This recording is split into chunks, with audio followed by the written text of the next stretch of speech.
ഒടുവിൽ വെളിച്ചം കണ്ടു.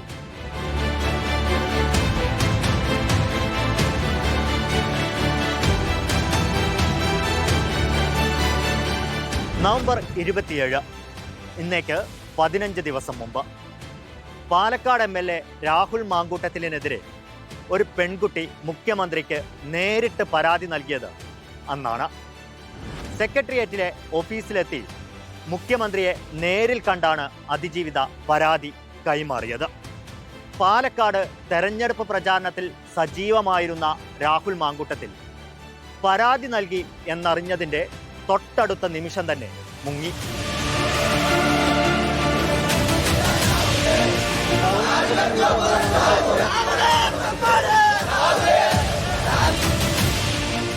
ഇൻസ്റ്റാഗ്രാമിലും ഫേസ്ബുക്കിലും പോസ്റ്റിട്ട് ഫോണും ഓഫാക്കിയാണ് MLA മുങ്ങിയത്. പിന്നാലെ പ്രത്യേക അന്വേഷണ സംഘം രൂപീകരിച്ച് നാടിളക്കിയുള്ള തിരച്ചിൽ. പാലക്കാട് കടന്നെന്നും കടന്നില്ലെന്നുമുള്ള അഭ്യൂഹം. കോയമ്പത്തൂരും പൊള്ളാച്ചിയിലും കർണാടകത്തിലും വരെ എത്തി പ്രത്യേക അന്വേഷണ സംഘം. പക്ഷേ രാഹുലിനെ കണ്ടെത്താനായില്ല.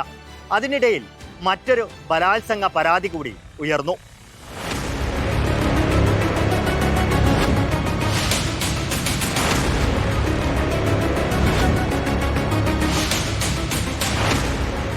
അതിനിടെ രാഹുൽ മാങ്കൂട്ടത്തിലിനെ പിന്തുണയ്ക്കുന്നതിനായി അതിജീവിതയുടെ സ്വകാര്യത ഉൾപ്പെടെ വെളിപ്പെടുത്തി സോഷ്യൽ മീഡിയയിൽ പോസ്റ്റിട്ട രാഹുൽ ഈശ്വറിനെ പോലീസ് അറസ്റ്റ് ചെയ്തു. നിരാഹാരം കിടന്ന് പ്രതിഷേധിച്ചെങ്കിലും വിശപ്പ് സഹിക്കാനാവാതെ മൂന്നാം നാൾ അത് നിർത്തി. പിന്തുണച്ച രാഹുലിനെ അറസ്റ്റ് ചെയ്തെങ്കിലും പ്രതിയായ രാഹുലിനെ പിടികൂടാൻ പോലീസിനായില്ല. ഒന്നാമത്തെ കേസിൽ മുൻകൂർ ജാമ്യം ലഭിച്ചിട്ടും രണ്ടാം കേസിൽ രാഹുലിന് തിരിച്ചടിയായിരുന്നു ഫലം. വീണ്ടും നിയമ പോരാട്ടം. ഒടുവിൽ ഇന്നലെ തിരുവനന്തപുരം പ്രിൻസിപ്പൽ സെഷൻസ് കോടതി രാഹുലിന് രണ്ടാം കേസിലും മുൻകൂർ ജാമ്യം അനുവദിച്ചു.